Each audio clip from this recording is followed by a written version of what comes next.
collective de jeunes, l'exemple de l'union fraternelle des croyants s'exprime au palais de Kosiam. Le dialogue interreligieux est évoqué pour le maintien de la paix et de la cohésion sociale au Burkina Faso. L'Union européenne envisage une prolongation des sanctions contre la Russie. Les dirigeants européens veulent mettre en place une coopération permanente en matière de défense. Bonjour à tous et bienvenue aux actualités de la mi-journée sur la télévision du Burkina. Un excellent appétit à vous qui êtes à table et encore toutes nos excuses pour ce journal qui démarre avec un léger retard. Voilà. Tout de suite, donc, nous allons au palais de Kosiam pour l'exemple de l'Union fraternelle des croyants au Burkina Faso qui s'exprime au palais présidentiel. Une rupture collective du jeune pour marquer la tolérance et le vivre ensemble au pays des hommes intègres. Les différentes confessions religieuses au Burkina Faso sont associées à la cérémonie, un moment de communion au nom du dialogue interreligieux vivement salué par le président du Faso, Nong Bakouda, Frédéric Etienne Bassenga. Une voix de muezzin au palais présidentiel, c'est l'appel à la rupture du jeûne. Sur initiative des travailleurs de la présidence du Faso, Roch-Marc Christian Kaboré regroupe la communauté musulmane autour de lui, mais pas seulement. Les catholiques, les évangéliques, mais aussi les coutumiers sont également là pour accompagner leurs frères musulmans à cette rupture de jeûne.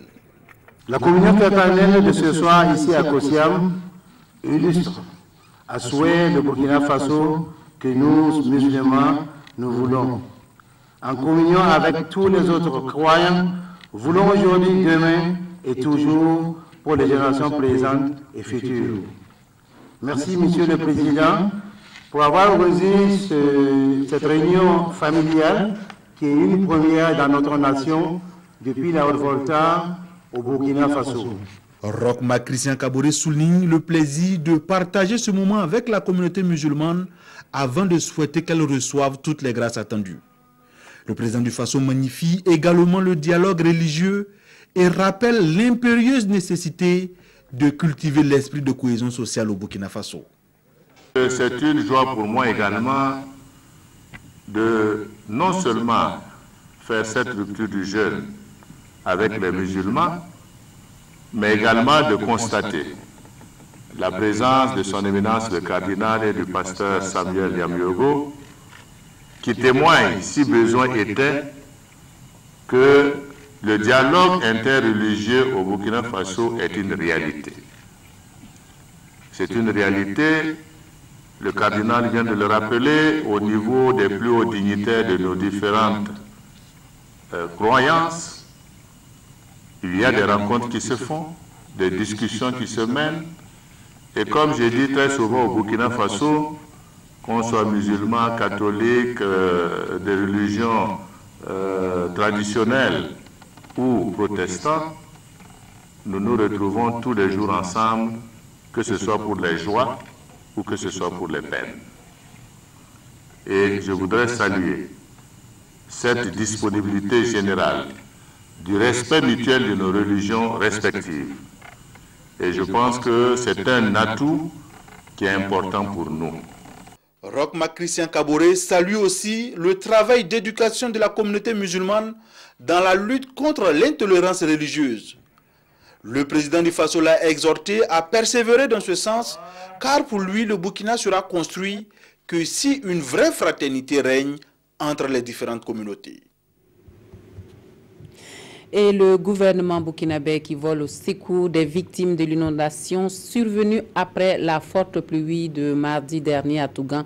Le Conseil national de secours d'urgence et de réhabilitation apporte vivres et réconfort aux 48 familles sinistrées qui attendent surtout de regagner leur maison. Yves Rwamba, Karim Ouedraogo. Une pluie diluvienne a occasionné des dégâts matériels ce mardi 20 juin au secteur 2 et 3 de Tougan. Et la délégation gouvernementale vient apporter un secours à la population sinistrée à travers un don de vivres. Son Excellence Paul Kabacheba, Premier ministre, m'a instruit de faire le déplacement de Tougan ce matin pour venir porter assistance et traduire toute la solidarité du gouvernement du Burkina Faso à la population de Tougan en général et singulièrement aux populations sinistrées. Nous avons vu toutes ces maisons qui se sont écroulées et tous les biens engloutis dans l'eau et dans la boue. Et surtout, ce qui est très touchant, c'est les effets des enfants, les effets scolaires des enfants qui sont pour la plupart en période d'examen. Ma maison, j'ai perdu mon mari, ça fait 1 mois aujourd'hui. Il n'y a pas personne pour m'aider à construire cette maison-là. Même en gagnant ces choses-là, je ne sais même pas comment les garder dans la maison. Il faut que je confie ça à quelqu'un, à mes voisins là-bas. Sinon, il n'y a pas de maison. Ce don de vivre n'est qu'une réaction d'urgence et d'autres mesures s'en suivront, rassure Laure Jongo.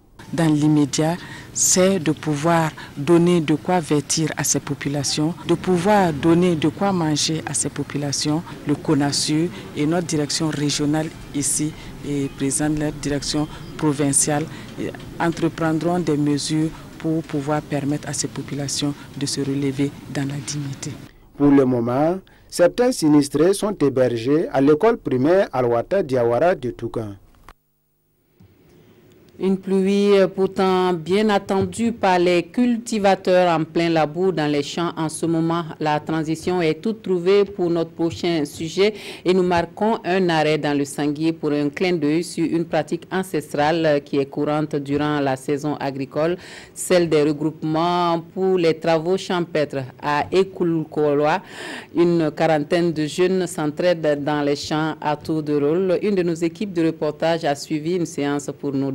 Ouattara Draman Guinée. Aujourd'hui, c'est le jour du labour dans le champ du Vieux Bako. Nous sommes à Ekoulkola, à 8 km de Réau, dans le Sanguier. Constitués en association, ces jeunes cultivateurs travaillent dans les champs à tour de rôle. Le vieux est venu nous voir, il nous a négocié de venir l'aider à élaborer son champ avant qu'il ne commence à faire les aides pour pouvoir s'aimer. Comme on est une trentaine, la fois on se divise en 2 groupes. L'autre groupe part dans l'autre champ et l'autre groupe vient dans l'autre champ aussi. C'est une association hybride. Il y a des paysans de profession et aussi des élèves. Serge fait partie de ces élèves qui font leurs vacances dans les champs. J'ai déposé des concours, mais comme c'est une association, j'ai décidé de venir les aider. Je n'ai pas un champ, mais mon père a un champ. Comme ça, tout déroule. Après, eux aussi, on partit pour cultiver le champ de mon père. En 6 heures de travail, rien ne reste dans le champ du Vieux Bako. Tout le périmètre est labouré. Satisfait, le Vieux Bako les invite sous un grand arbre pour un repos bien mérité. Ici, au pied du grand arbre, il y a à manger et à boire pour tous, même pour les badauds. Mais d'abord, la part des ancêtres.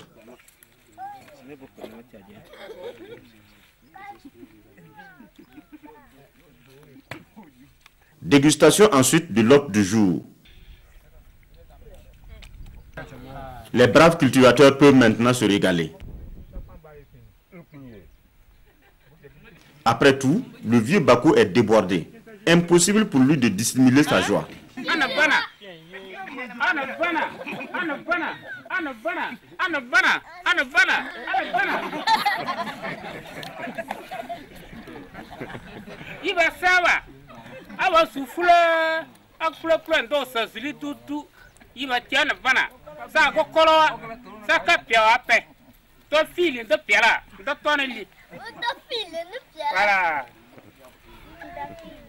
L'association travaille à tour de rôle les lundis et les jeudis dans les champs. La semaine prochaine donc, c'est le tour d'un autre membre. Et puis une machine à concassage made in Burkina Faso fabriquée par un jeune l'outil qui a une capacité de concassage de 2000 m3 par heure est utilisé pour le bitumage des routes et la construction des bâtiments, mais aussi dans les mines. Les Burkinabés ont du talent. Nous verrons cela dans nos prochaines éditions. La communauté nationale, dans toute sa diversité, doit être Partie prenante dans les batailles pour le développement, il faut donner la place qui revient aux langues nationales dans les débats pour la gouvernance inclusive, et le salon de l'alphabétisation et des publications en langue nationale veut apporter sa contribution à la valorisation des connaissances et des compétences des personnes alphabétisées en langue. La première édition de ce salon se tient du 22 au 23 juin prochain à Ouagadougou, Kwale Nebie, Maïmouna Traoré et Kadi Sanoubou. Alphabétisation, langue nationale et contribution au développement du Burkina Faso, c'est sous ce thème que se tient à Ouagadougou la première édition du Salon de l'alphabétisation et des publications en langue nationale s'appelant. Initié par l'équipe du journal Ramdé et les membres de l'association Telba, ce salon a pour objectif de contribuer à la valorisation des connaissances et des compétences des personnes alphabétisées en langue nationale. C'est une initiative qui est venue juste pour remuer, pour renforcer un peu tous ceux qui luttent jour et nuit pour la promotion des langues à travers les productions, l'alphabétisation et tout ce qui peut vraiment développer une personne. Donc il faut vraiment qu'on réagisse, il faut qu'on passe maintenant à l'action. Des mots d'encouragement ont été formulés à l'endroit des promoteurs de ce salon par les premiers responsables du ministère en charge de l'éducation. Quand on enseigne dans une langue que l'enfant comprend, que l'apprenant comprend, que l'adulte lui-même comprend, c'est vraiment bénéfique. Il y a des exercices qui ont démontré la pertinence de l'utilisation de nos langues nationales dans le système éducatif, que ce soit au niveau du formel, que ce soit au niveau du non formel. Et c'est très important. C'est par une visite des stands qu'a pris fin cette cérémonie d'ouverture de ce premier salon de l'alphabétisation et de publication en langue nationale. Et les nouveaux référentiels pour la formation professionnelle sont élaborés pour résoudre définitivement la question d'employabilité de la jeunesse au Burkina Faso. Il s'agit de référentiels de formation et de certification de 15 métiers que nous découvrons ici avec Yacouba Gamene et Oumou Sissi. À la rentrée 2017-2018, 15 nouveaux référentiels de formation et de certification viendront enrichir la formation technique et professionnelle au Burkina Faso. Les métiers concernés sont entre autres le métier d'entretien et de maintenance des équipements agricoles, de mécanicien cycle et cyclo et de maçon. Avec ces nouveaux supports didactiques, le nombre de référentiels passe à 25. Ce travail vient confirmer l'orientation du gouvernement, l'orientation du programme national de développement économique qui veut faire de la formation professionnelle le cheval de bataille pour résoudre les questions d'employabilité et d'emploi de la jeunesse. Que nous puissions développer les compétences utiles pour faire d'un maçon un bon maçon, pour faire d'un menuisier un bon menuisier, pour faire d'un mécanicien un bon mécanicien. Ces référentiels de niveau formation modulaire qualifiante, certificats et brevets de qualification professionnelle ont été élaborés avec les différents départements ministériels et l'appui des acteurs des domaines concernés. 5 autres référentiels sont en phase d'élaboration selon le ministre en charge de la jeunesse. Et la journée de l'enfant africain célébrée en différé dans le BAM le 21 juin dernier marque une pause pour interroger la situation des enfants. L'on évoque l'agenda 2030 pour un développement durable en faveur des enfants en appuyant sur l'accélérateur pour la protection, l'autonomisation et l'égalité des chances. Adama Giti, Yolande Lompou. Les conséquences du mariage précoce et ceux liés au travail des enfants dans les sites aurifères expliquées aux populations de la province du BAM à travers une succession de sketchs. L'occasion s'y prête, car en ce jour, l'on célèbre en différé la commémoration de la 27e journée de l'enfant africain. Il y a des bonnes volontés aussi qui nous signalent des cas de mariage d'enfants, de mariage forcé. Donc c'est pour dire que c'est un phénomène en tout cas qui a la haute dire au niveau du BAM.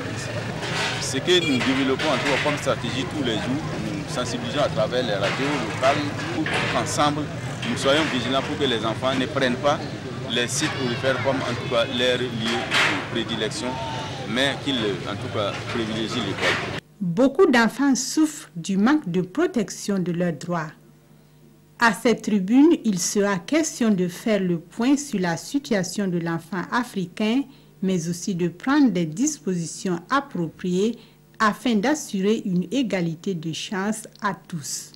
Le plan est très sensible à la célébration de cette journée, en ce sens qu'elle marque ici une revendication par les enfants de leur droit à l'éducation. Le lieu de travail de l'enfant, c'est l'école. Amener l'enfant à l'école, c'est amener l'enfant à apprendre et l'enfant à se préparer pour assumer les responsabilités de demain. Dans le cadre du projet de renforcement des mécanismes communautaires de protection de l'enfant, des kits d'installation, des vélos ainsi que des vivres d'une valeur de 2 millions de francs CFA ont fait le bonheur de quelques bénéficiaires.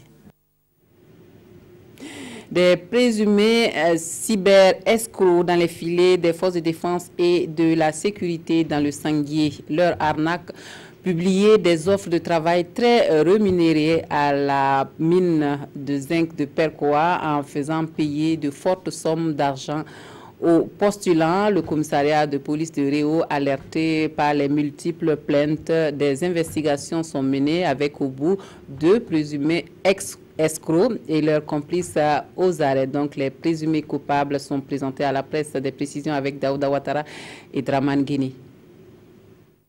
Ils se font passer pour des agents de recrutement, des recruteurs de la mine de zinc de Percoa dans le Sanguier. Ils publient sur le net des offres d'emploi alléchantes supposées provenir de la mine. Les postulants leur versent via Airtel Money des sommes allant de 10 000 à 100 000 francs CFA pour frais de dossier. L'argent est ensuite retiré avec des fausses pièces.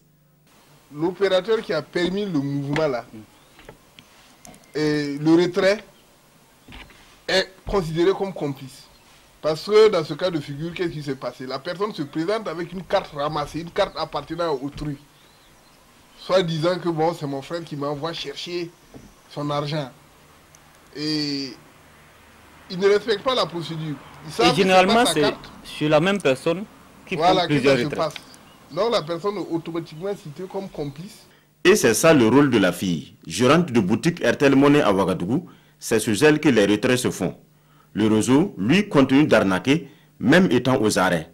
Ces téléphones reçoivent toujours des virements d'argent. On a pu voir qu'il y a un qui a envoyé 100 000, 20 000. Voilà, avant ça, c'était 40 000 et 20 000, 2 fois 20 000 et 10 000. Et cela remonte depuis le 30 janvier 2016. Donc, il y a eu déjà des individus qui se présentent devant, à la réception de la mine, comme venant pour un recrutement. Ils sont âgés de 19 à 27 ans et résident tous à Ouagadougou, avec des victimes un peu partout à travers le pays.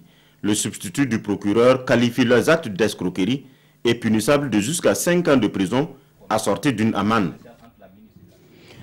Un mot de sport avec le championnat national de football première division qui amorce sa 27e journée cet après-midi au stade du Katout de Ouagadougou. 2 matchs avancés aujourd'hui avec au programme Asfa Yenega Majestic FC à 16h et le choc Union sportive de Ouagadougou, Étoile filante de Ouagadougou à 18h. Ibrahim Assombier, Salifou Ouedraogo et Lassina Sawadougou nous situent les enjeux de cette journée. Il n'y a plus que 4 points entre le Rail Club du Kadiogo leader et l'Étoile filante de Ouagadougou, deuxième du Faso Foot. Une situation qui met davantage les deux équipes sous pression. L'Étoile filante de Ouagadougou joue l'Union sportive de Ouagadougou ce vendredi en ouverture de la 27e journée. Une équipe qui avait battu la Reine des Stades à l'aller sur le score de 2-0. L'USO, l'ancienne maison de Bouraïma Kaboré. Un challenge pour nous parce que on n'est pas loin du titre. Et en prenant ces 3 points, on mettra la pression sur le RCK parce qu'eux jouent le samedi. Il ne reste plus que 4 journées de championnat et l'objectif de l'USO est de sortir grand de cette rencontre en freinant une machine Stélis qui tourne au super. Si nous ne jouons pas à 200%, ce n'est pas certain que nous puissions contrer cette équipe très valeureuse, très conquérante. Je crois que ce serait un grand match, un match enlevé. Samedi, le RCK aura l'avantage de jouer après son poursuivant immédiat. Ce sera face à l'AS Sonabel, une équipe ragaillardie par ces 3 matchs de rang sans défaite. 2 chocs dans une journée charnière. Coup d'envoi de Uzo et Fos ce vendredi à 18h. Le samedi, le RCK face à l'AS Sonabel aussi à 18h. Deux rencontres qui se jouent au stade du 4 août. Actualité internationale, l'Union européenne envisage une prolongation de 6 mois les sanctions contre la Russie. Les 28 mettent en priorité la protection des citoyens face aux menaces terroristes. À la session de travail de Bruxelles, les dirigeants européens ont aussi parlé de renforcer la coopération en matière de défense. À l'issue d'une première session de travail à Bruxelles, les chefs d'État et de gouvernement de l'Union européenne ont convenu de mettre en place une coopération permanente en matière de défense. Le président de la Commission européenne a d'ailleurs rappelé sa proposition de créer un fonds européen. Cette proposition de créer un fonds pour la défense est nécessaire car en Europe, nous avons 178 systèmes d'armes différents quand les États-Unis en ont 30.